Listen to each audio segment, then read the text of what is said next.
All right, it is 10 o'clock. All right, everybody, cameras on. You realize I can see if your camera's not on, so I need them on. Thank you. Appreciate that. Don't care how you look this morning. Everybody looks beautiful. So don't, I know y'all are probably scrambling going, I wasn't planning to have my camera on. Nope, got to turn them on. All right, so this morning we have one of my most favorite people in the whole wide world, Dr. Megan Smith, as your speaker today. She is so much fun and just a kindred spirit. So, Dr. Megan Smith is an assistant professor in a pharmacy practice at the UAMS College of Pharmacy. She is also a board certified ambulatory care pharmacist. She is an advocate for elevating community pharmacy practice through teaching and research. She is the residency program director for the UAMS PGY1, which is postgraduate year one community based residency program, and helped to launch the Arkansas Community Pharmacy Enhanced Services Network. She obtained her doctorate of pharmacy degree from the University of North Carolina at Chapel Hill, UNC, Eshelman School of Pharmacy, completed a PGY1 community pharmacy residency at Kerdrug, and completed training in practice based research and education through a community pharmacy research fellowship, also at UNC. She is an active member of APHA, the chapter co advisor for the NCPH student chapter here at UAMS, and a member of the Arkansas Pharmacists Association. And so Dr. Smith is community, if community pharmacy were a person, it'd be her. She's like community pharmacy, hashtag community pharmacy. That's her. So, Dr. Smith, I have made you co host. You guys have just come in. Please turn on your cameras.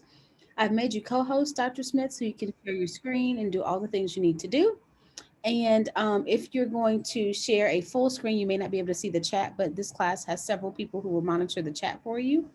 And there you go, guys. So I'm going to turn you over to Dr. Megan Smith. So much. Can you hear me okay? I forgot to switch to phone. Yes, we can hear you well.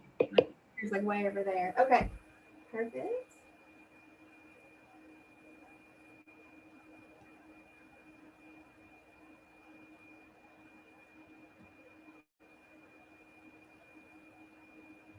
Alrighty, so today we are discussing medication education. Before I do that, though, I did want to say to everyone that I enjoyed. I'm one of the small group leaders, and I enjoyed our discussions about CVs earlier this week. And something that was probably my fault that I should have told all of the small group leaders is that we do have a community dedicated to postgraduate um, interests. If you have an interest in doing any postgraduate training that is open to everyone, you are all automatically enrolled in this community. But whether or not you're thinking about wanting to do a residency or fellowship or an advanced degree, there are some still resources in there that can be helpful for you. One being a CV review. So we have a bunch of CV resources that are there. It's under the General Resources tab, and if you pull up that community at the on the left, you'll see General Resources, but then you'll also see a CV review request, and that we check that every week. So we have a committee that's over it that checks it. So anytime over the next 3-4 years that you're with us and you want a CV to be checked by someone different that you haven't asked before, you can put in a CV review request right there. We monitor that on a weekly basis. I keep hearing. I closed my. Do y'all hear those dings? Is that me or is that Zoom? I'm not sure. Yeah, I should shut down my email. Make sure that that right there. Did y'all hear that? No. I don't I don't think I heard anything. You didn't hear me? Yeah, Okay. I didn't hear anything. Okay. All right. I'll just ignore these dings, whatever they are. Okay. So just wanted to let you know about that resource if you wanted someone to review your CVs. We have a perpetual CV review request in there.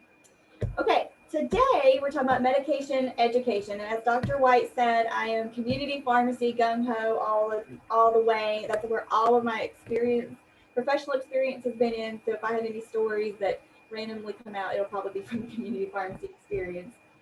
Um, we have a few things about this. This is one piece of communication that we're going to be talking about, and you're going to continue to learn throughout the curriculum. Today's focus is when I have a medication bottle, for example, if I have this, and I'm going to give you this medication, what do I need to tell you about it? I'm taking, if someone has a prescription medication or if they're taking it over the counter, whatever the thing is, that tablet, that suppository, that whatever that they're going to take, what do I need to communicate to you about this thing? There is so much more around communication strategies that you're going to learn. For example, in motivational interviewing, you're going to get with Dr. O'Brien, and patient interviewing, you will get with Dr. Stafford, both in the spring and in your P2 year. So this is just one piece and one type of communication. Motivational interviewing is where you really learn about how to get the patient on board and agreeable, and they can come up with a plan with you and kind of overcoming some initial resistance and barriers that they might be presenting to you. Like, I don't want to do that. So what do you do in that situation? Patient interviewing is all about how do I gather information like from a patient? How do I pull out the stuff that I need to know as a pharmacist to assess the situation most appropriately?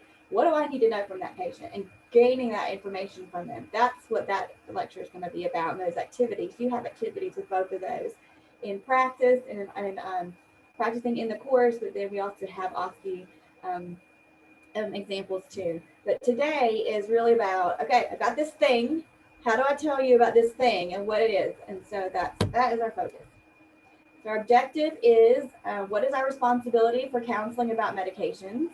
How to assess the needs, the education needs of the patients. We use a thing called prime questions, so we're reviewing what that is. And then a couple of successful communication strategies overall, just to ensure that patients understand what you're telling them, because you are going to be giving them a lot of information. As you've probably have already experienced in the last 2 months of getting on board in pharmacy school, you're learning a lot. And so how do you take that and make it to something a patient can understand? So first, we are required federally to provide education and provide counseling. And this is through the Omnibus Budget Reconciliation Act of 1990, and we like to call this OBRA 90 for short. OBRA 90 has several things with it. There are 3 listed here. One, it established a prospective drug utilization review, which essentially says, I'm looking at the medications, I'm looking at it for drug interactions or across their profile, if this is appropriate, if this is safe. So that you're definitely doing that before a medication gets dispensed. It also establishes record keeping requirements, how long you need to keep your files, how long you keep your hard copies, those types of things. And then the last thing is a requirement to offer counseling.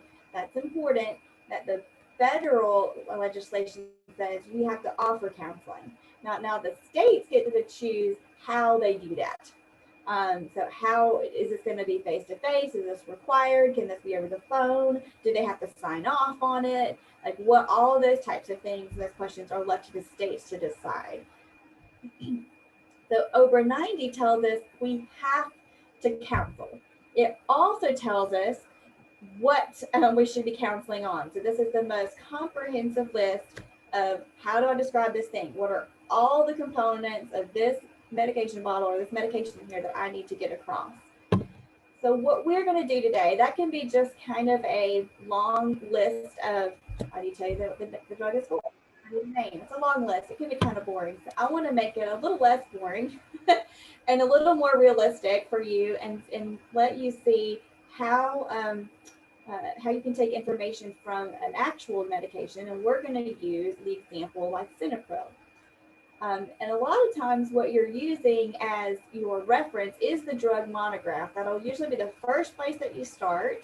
And then as you get into your P2 year and P3 year, you'll learn about therapeutics within, and you'll learn more about beyond the drug monograph, what does the primary literature say about these particular medications and how to treat these patient populations. But if you want to find the one place that tells you everything you need to know about the specific medication from the manufacturer of just what it is and what's in it, you go to the drug monograph. And those can be very, very long. So what I've done is I took lisinopril and I cut out a bunch of sections just to make it a little bit easier to use in class today. And so I've sent you that link in Google. It's a Google Drive link. I put it in the chat. Has anybody already pulled that up? Yes, I see some nods. Y'all see that? Okay, good. So I want you to take a minute to look at that document. It's 7 pages, but it's a listing of things. And I want you to just get familiar with the document. You can have it open while we go through each of the over 90 components. But I want you to have an idea of what's in there. So I'm going to be quiet for just a minute and a half, let you read through. You don't have to memorize it. Don't try to read every word, but go, oh, look, here's a whole list of drug interactions. Oh, look, this is what this is. So I just want you to get familiar in that abbreviated monograph. And I'm going to let you do that for a minute.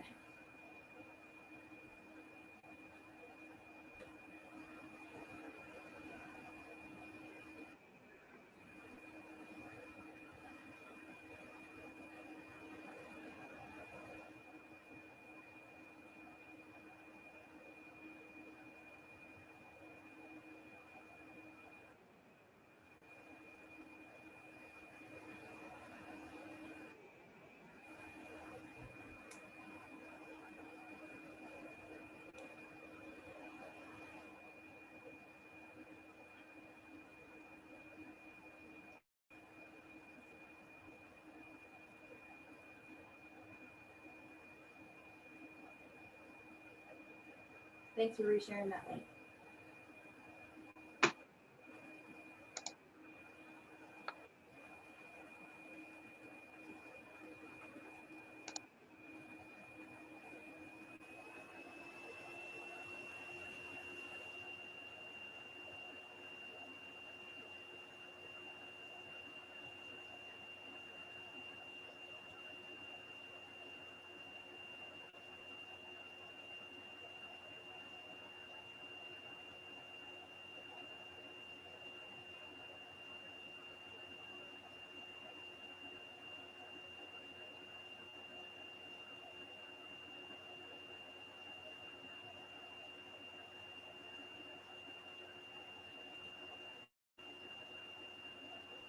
Okay, hopefully you've had a chance to at least just kind of skim over it.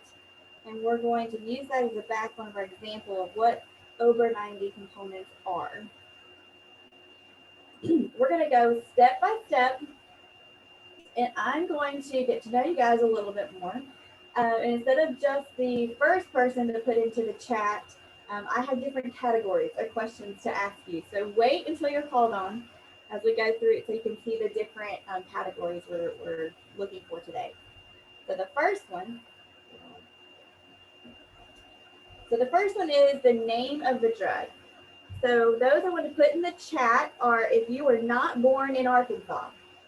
If you were not born in Arkansas, what is the name of the drug? Brand, generic, or other descriptive information. You can unmute yourself or put it in the chat. Lisinopril. Yay, lisinopril. So we had someone, and Emily's not born in Arkansas. Awesome. Not born in Arkansas. A whole bunch of names in Canada. Yes. Lisinopril. So we had, yes, another Prenavil and Zestril are the brand names. Dylan, thank you. Exactly. So how I might say this to a patient is this drug is lisinopril. It also could be called Prenavil or Zestril. It is because patients don't always understand that the same drug could go by different names, like brand generic. A lot of them are familiar with that there is a generic, but just like what those names are and that this particular, it's actually the exact same drug, yes. So it is important to give them both options because they could see it either way, and both names might be printed on their bottle. So just to let them know about that. Awesome. Okay, the next one is intended use and expected action. So if you were in my small group, I want to hear from my small group folks about intended use and expected action.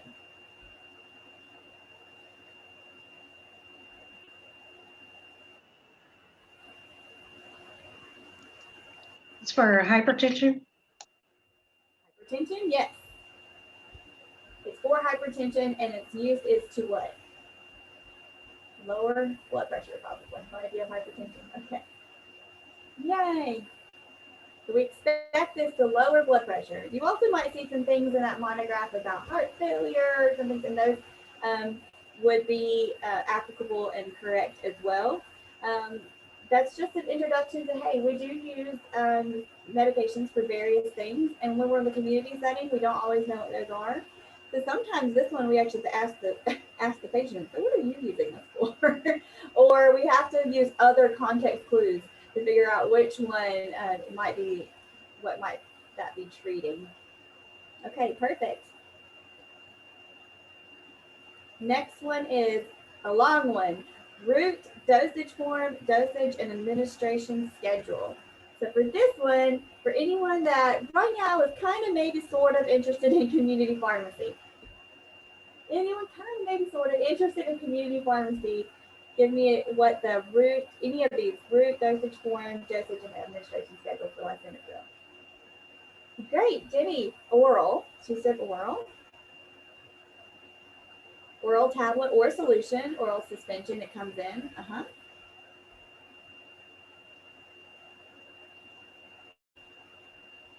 In our chat, the first one to do the administration schedule was Catherine, 4 to 6 milligrams once a day. Tablet, maybe taking one without food. Okay, great, Jason.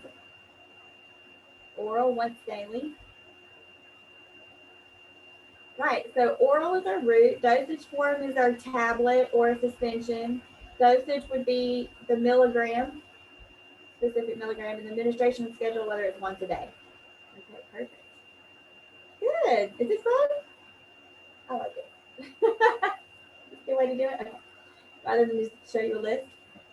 The next is common severe side effects or adverse effects or interactions. Well, it's a real long one. The group to respond to this one is my procrastinators. If you are a procrastinator, self-proclaimed procrastinator, what are some common severe side effects or adverse effects for lisinopril?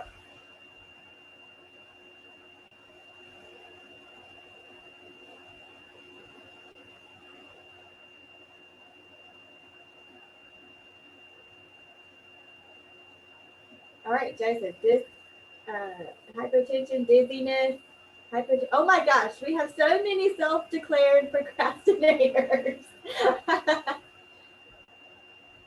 Yes, Kara, I miss this too because this lecture, I'm usually like walking all around, I'm passing out stuff, it's a lot of fun. Cough, diarrhea, increased BUN, probably blood urea nitrogen. Okay, also side note, if you are not as familiar with lab values, you call BUN, BUN. You don't call it BUN. Call it BUN, you're going to embarrass yourself in front of the medical team. Okay, just say that. Side note. All right, thank you. So those are all side effects, common side effects for lisinopril. You are going to get better at knowing which ones to describe to a patient. That's just a good example of what all there's a lot listed on their monographs. The next is techniques for monitoring, for self-monitoring of drug therapy. So what's an example of self-monitoring for drug therapy? My next group is if you went to bed after midnight last night.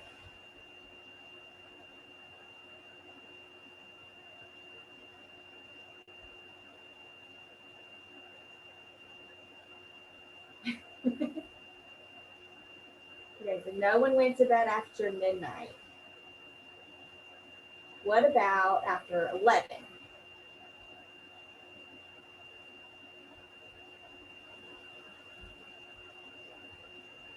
All right, we got a couple of people after 11 to take your blood pressure, says Lauren. So Lauren might be our night owl, maybe, or maybe just last night. Okay, yes. So this medication, the intended use is to lower our blood pressure, and that is, so a technique for self-monitoring is to take your blood pressure. Absolutely. Next one is proper storage. That is, so if anybody's ever broken a bone,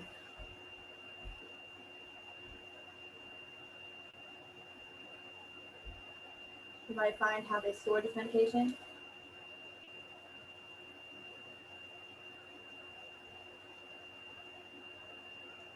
Everybody's broken a bone.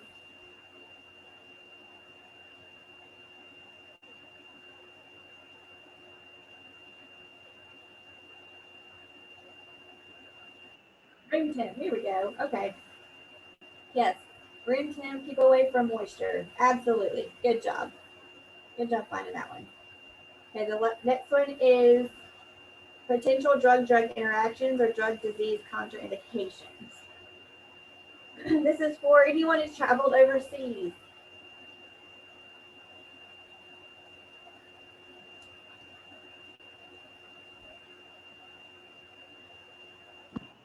Tizanidine.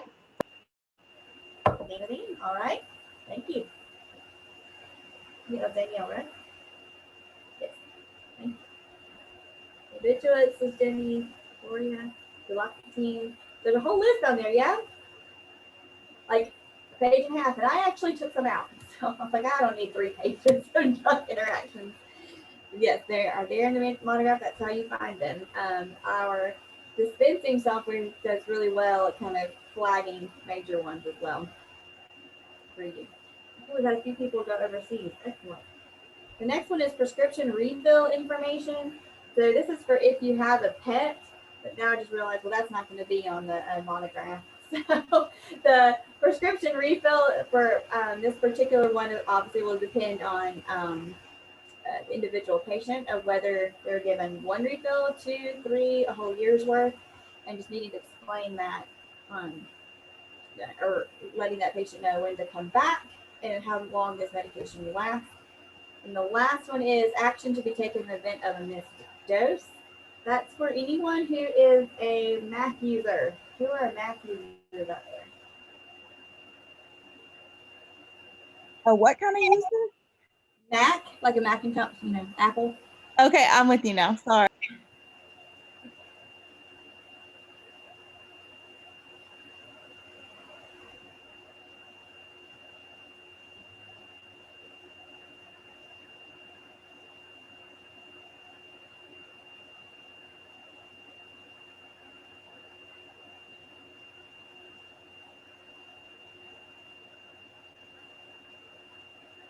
Anybody found that on there?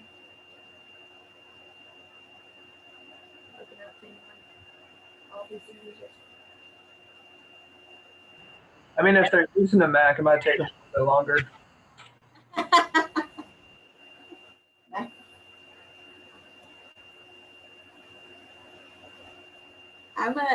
I'm a dual user.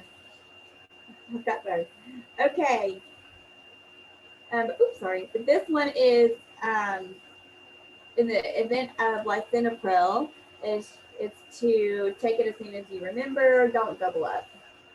You don't want to take 2 doses at once if they've missed one. Okay, so that is a list of all the things you're supposed to tell somebody about this thing. Now that can be a lot, right? And that can be a lot to keep in your head. Like if you're going to tell 9 different types of things to a patient, how much are they really going to be able to retain? So we're going to talk about that. We also talked about that states can do whatever how they want to implement that counseling requirement. So let's review Arkansas. In Arkansas, we are required to do face-to-face counseling for new prescriptions. This is the first time that they're taking this or they're getting this, they need to be counseled face-to-face. If that person or the caregiver is not there, then you have to make a reasonable effort. You're also required to counsel any discharge, medications upon discharge from the hospital. Arkansas regulations does include additional components than the ones that are included in over 90 that we just reviewed.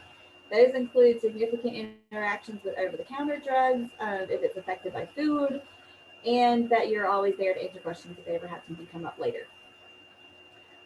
For refills, Arkansas has said, well, you can present the opportunity to counsel, but you're not required to counsel on refills. So that's what Arkansas law is. So if you are going to practice in Arkansas, you need to Be aware of what counseling you're required to do. So new face-to-face counseling on all new prescriptions.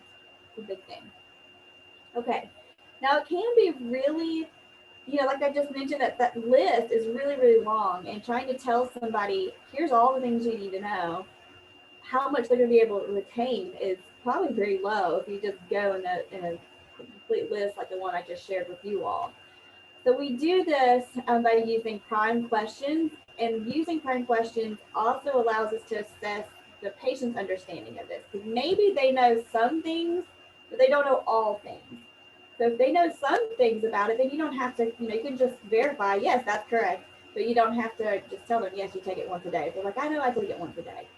You don't need to sit there and tell them, okay, you're going to take this once a day, you're going to swallow it by mouth, then they'll look at you like you're crazy. So in order to kind of shorten the counseling session up a little bit and to verify and kind of get on major points that you need to get across, we assess their current knowledge about that medication. And so we do that through prime questions. We also want to make it a two-way conversation. That helps it to be like, for them to remember it and for it to feel natural, and you're not just giving them a list of things. We don't want it to be like the little character on the right where we're just yelling, it's the whole thing you need to know, this is what you do. We want this to be a good two-way back and forth conversation. So for those prime questions are, what did your doctor tell you the medication is for? How did your doctor tell you to take the medication? And what did your doctor tell you to expect? These three questions can really provide you the framework through your counseling, and it can give you a way to assess what that patient knows about that medication as well, instead of you just spitting out everything you know about it. I did give you that list, so you're probably thinking, well, how do I ask these questions and tell them all about this list and keep this long list in my head? Well, I have a way to do that. What I've done is I have paired the prime question with maybe things that you can have in your mind that's from that long list of over 90 requirements. This is just one way to do it. You're going to get into your own rhythm of remembering and covering everything. So you'll have your own rhythm and style, but this is, I think, a good way to start. What did your doctor tell you the medication is for? So when I ask this question, I can be thinking and verifying, does the patient know the name of the drug and the intended use and action of the drug? Like, are they able to tell me those things, or do I need to tell them that thing? When I ask them, what's it for? If they're like, I have no idea, then I need to cover these two things. If they tell me these two things, then we're good, right?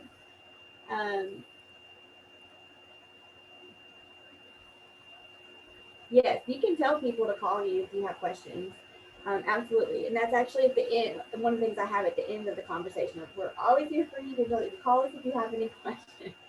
But there are things that patient might not know or might not understand, like what they need. You know a whole lot more about this than they do. So when they are starting a brand new medication, we need to start out with, I need to tell you things about it. Because they're not going to have questions like right away. They have no idea what to do next. And Emily's response is how I would do it as well. But I definitely give them information first, like my top 3 things or the top 2 things here that I want them to know about this medication. And then I leave it as call us back and we can help you. So after I ask the patient this question, what did the doctor tell you the medication is for? Then what do you do?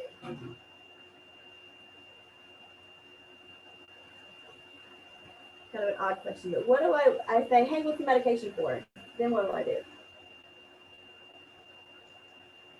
You let them know how they're supposed to take the medicine. That might be the answer that I give them, but what I'm first going to do, this is kind of cheesy, I'm sorry. This is what I'm first going to do is I'm going to wait and allow the patient to answer. Like, stop talking, which is my hard part, right? I'm going to ask you a question and I'm going to wait and see what they have to say. Then I'm going to respond back by validating the correct information. Yeah, that is what this is for. Yes, or this medication can be used to help your hypertension. You might need to supplement a little bit to that or add on a little further explanation of something. So, well, I know it has something to do with my sugar.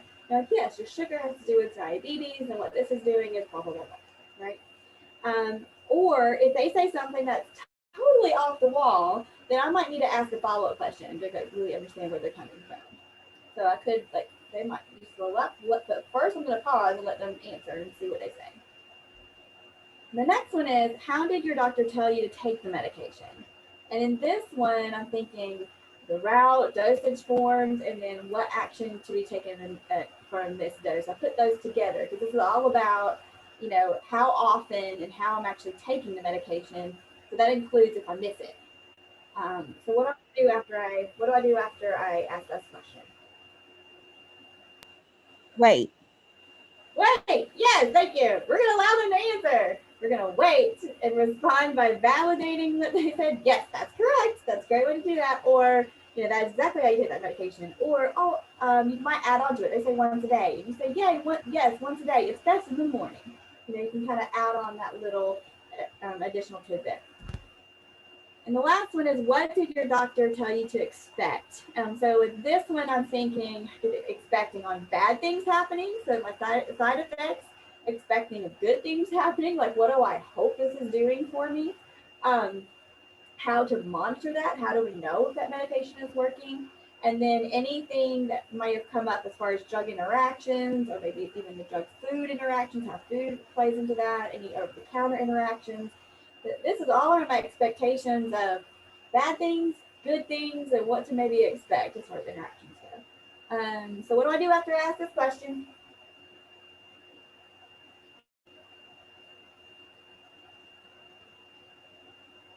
It was Right. wait. Right. I know this is fun. I'm like going back and forth. I know it's kind of cheesy, but yes, you allow them to wait. You answer. I think this is the way you like get the two-way conversation now, without it just being like, okay, here's all this stuff. So you ask them and then you let them respond, and then you kind of, that's how we make it feel like it's more natural for the patient, and they're going to remember more because of that.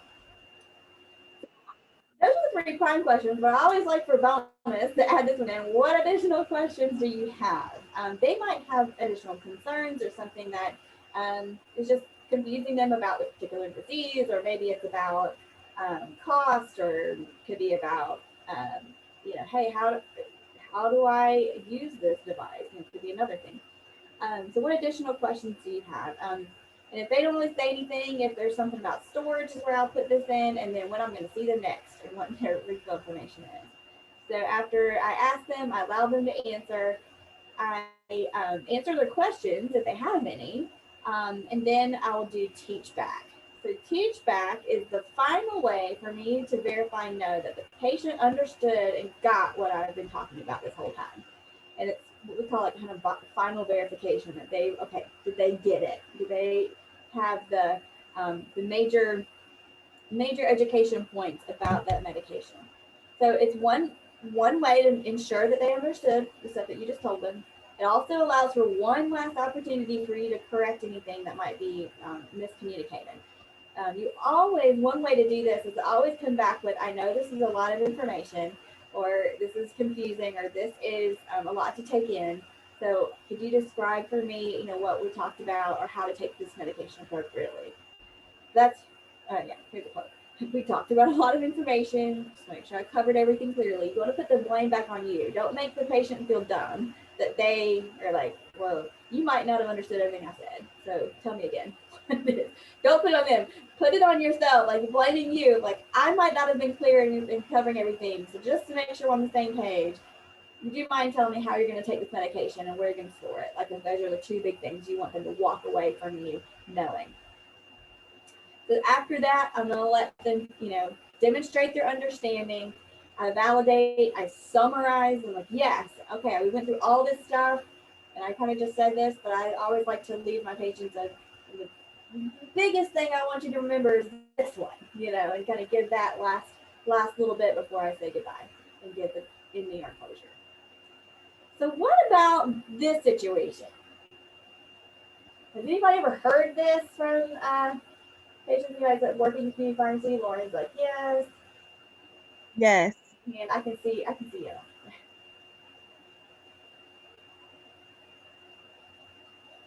I can see a third of y'all. Here we go. If I click the pages, I can see more and more. So some of y'all have heard this. oh, but I would take this for years. I don't need this. I don't need counseling. I don't need a pharmacist. I gotta go. I'm late. I'm late. I'm late. Right? Like Alice in Wonderland.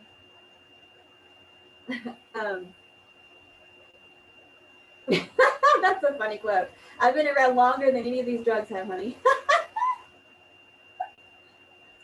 I'm a nurse. That's another good one.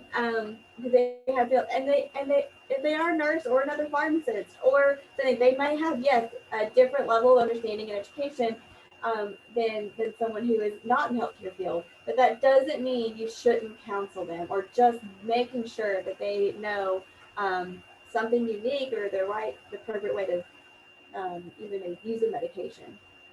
Daughter's pharmacist. So refills are, to me, are really a great education and monitoring opportunity. Even though they've been taking us for a while, it allows us to have an abbreviated short conversation. And now we can think about other things in addition to just what this is supposed to do. But now we can ask them, like, well, actually, how it's been going, and look at their adherence to it and the compliance to that regimen. If it's been going well, if it's been doing what we hope it'll do, or if it's been giving them problems for things that require more than just swallowing a tablet, maybe that administration technique and coming back and saying, well, periodically we just wanted to check the device is working and we're able to work the device appropriately. There's been changes in it. Blame the device, blame something else. Your goal is to make sure the patient is educated. There may be a situation where you're making sure that the medication isn't crushed or cut or chewed, or that they're not swallowing the suppository, which has happened. So there's a lot of things that really helps the show and tell approach is really effective, and refills does not necessarily excuse you from counseling, that they know everything about it. It is astounding the statistics that people get missed even on the first time that they're getting the medication. There's a lot of funny videos and things about people doing things wrong, like swallowing suppositories. You may have seen, there's a really funny clip of House, if y'all know of that medical show. He's very sarcastic, dry humor.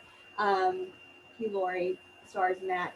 And he was asking about interviewing a patient. She's like, my inhaler's just not working. My inhaler's not working. And she took it and she sprayed it on her neck. He's like, show me how your inhaler works. And she sprayed it on her neck. And that's like the exact reason why we're asking these questions. Yes, that was a TV show, but yes, those things happen in real life too. So we have these prime questions. So it might not make sense though for someone who has been taking the medication to say, well, what did your doctor tell us it's for? So we can modify this for the refill, something that I've been taking for a while. How could you modify this question into something that's maybe more appropriate for a refill?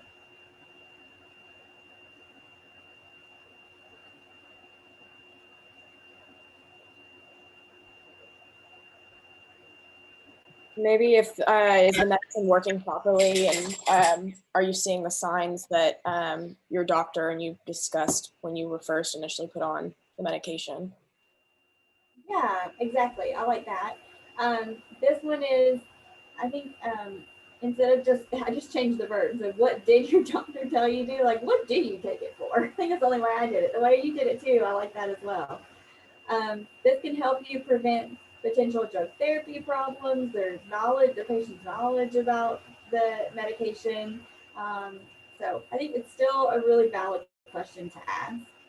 You're going to do the same thing. You ask them and you allow them to answer and you respond. That's how we make this a good back and forth conversation. We think, how did your doctor tell you to take this? How did your doctor tell you to take this medication?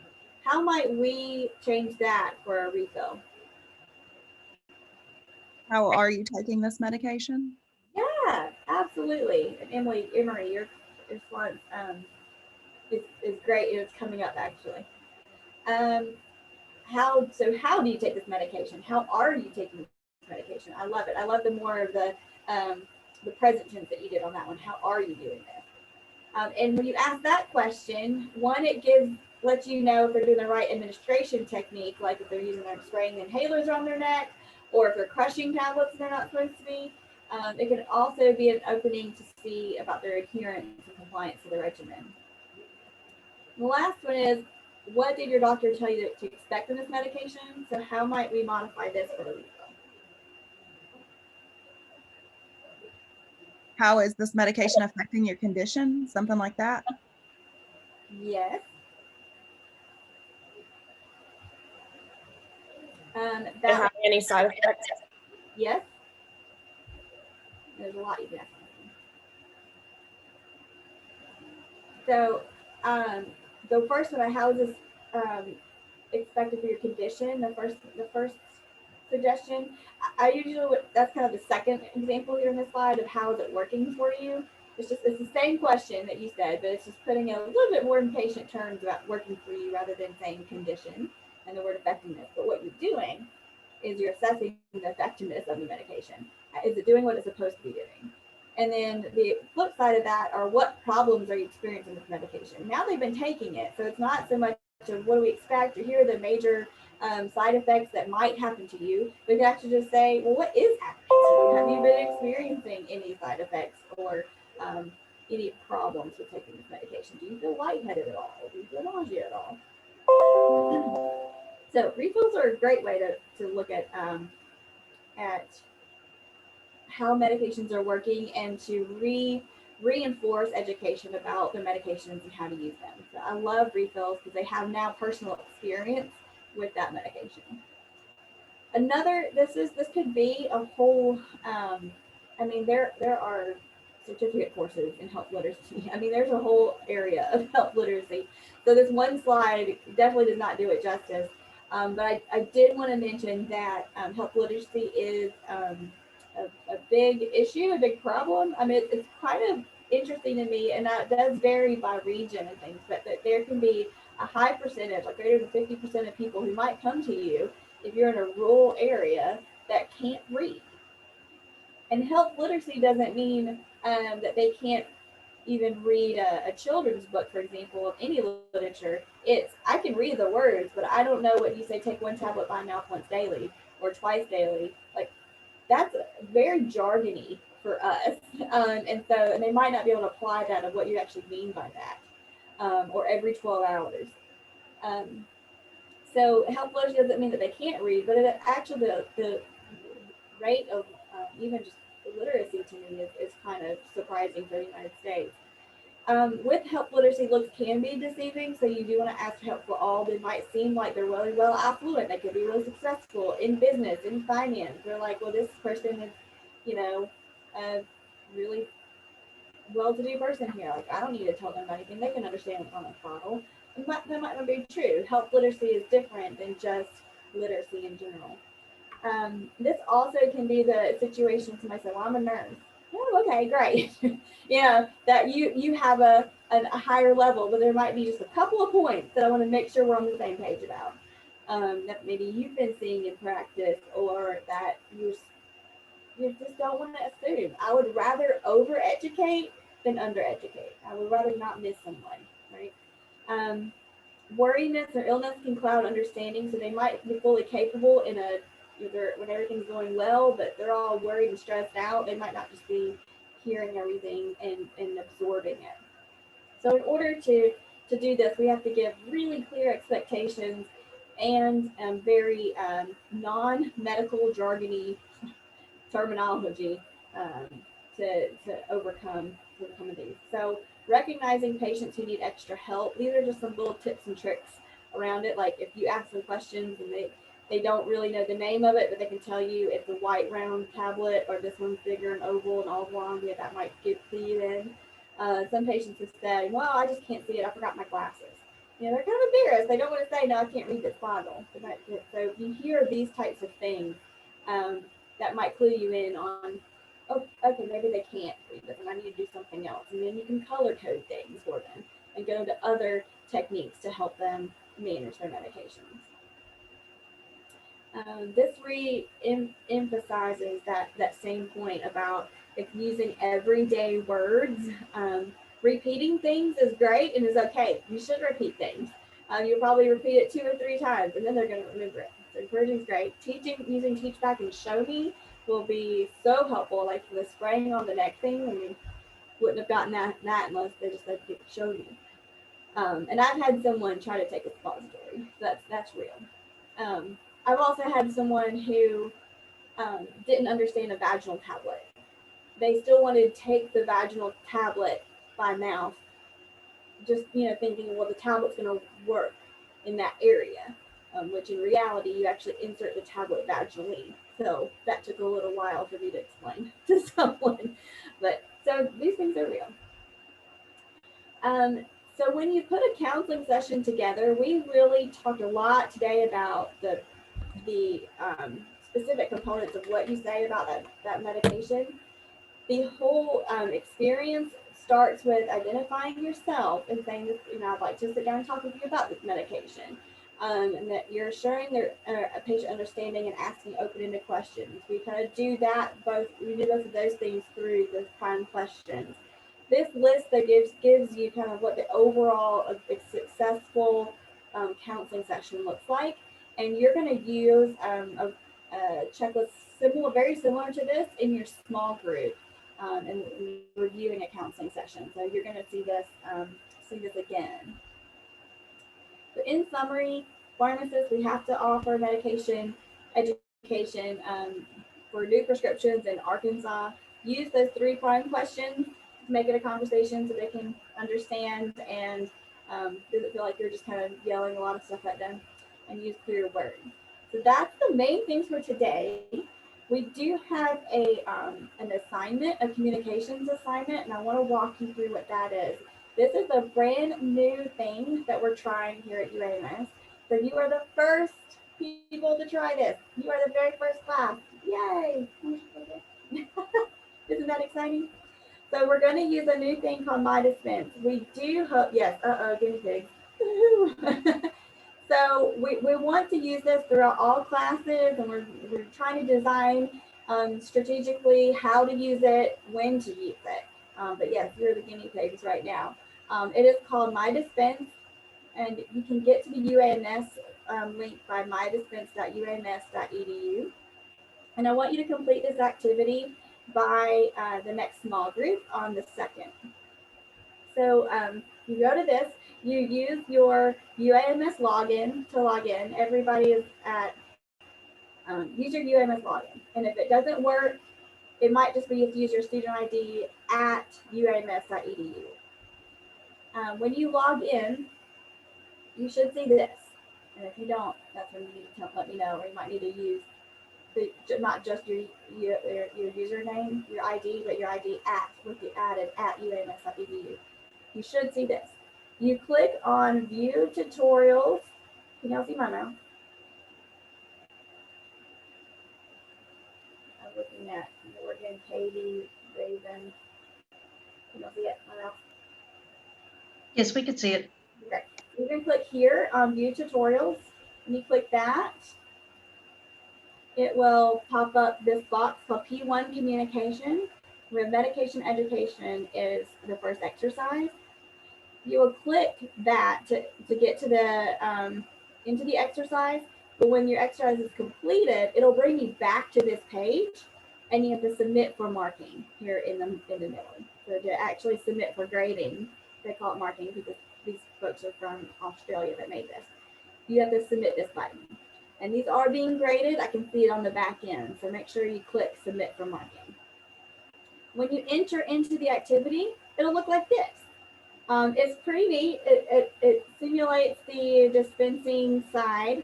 There's a lot of things that you can click on here. And you are free and welcome to click on any parts like the computer monitor here. You can click on the barcoding scanner, you can click on the phone, you can click on, like all these things. If you want to play around and look at all these little tabs at the bottom, you're welcome to do so. This person's going to come and ask you, my doctor recommended this medication, Advil. We're going to start just simple OTC that maybe everybody's heard of. Can you tell me about it? So to start interaction with her, you actually can click the patient. So you click her, and what will come up, this screen will come up, and you have options to fact find or like to ask her questions. So there's all these things that you can ask her about. Like you want to ask, okay, what is your name and address? You want to ask her how much alcohol she uses. previous medications. And then there's some more things that you should probably see down here called prime questions that you might want to ask her. So to ask these, you just click on it. And when you click on it, she will actually respond back and her answers will pop back up. So you can click through any of those. And then under your counseling, right here on the left, you click counseling, a blank box will pop up where you can enter in your counseling using over 90. And then you'll hit recommend OTC to end the exercise. So that's the main thing for this exercise is just to get in with her, ask her any questions, see what she says, go to counseling, type up your counseling based on over 90, and then hit recommend OTC. You can feel free to click on anything else if you just wanted to play around with it, but that's how you would actually complete this exercise. I have a question. Yeah. And that's it. Okay, it's kind of going out when you say it. You said and write the counseling. Write your counseling based on what? Over 90, the over 90 where we went the whole list. Over 90. Okay, thank you. I'm sorry. Yes, I said that kind of quickly. Yes, our over 90. So all of those counseling points that we went through today, we went through line by line, thinking about all of those and finding what's appropriate for Advil. Thank you. Is that what that attachment is? No. It's just this and then Jeffrey said he logged in with his ID at uams.edu and that worked, I think. So I think you need to do that. You just need to go to this link. And to complete that exercise by the second. Any other questions about that?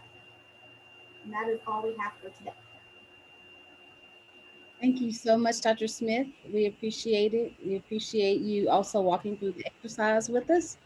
And we hope to see you again on small group day. We go over this and have all this in there and Thank you so much. everything. Y'all have a great day. The PowerPoint is already posted. Okay. Thank you. Bye-bye. Have a good day, guys. Have a good weekend.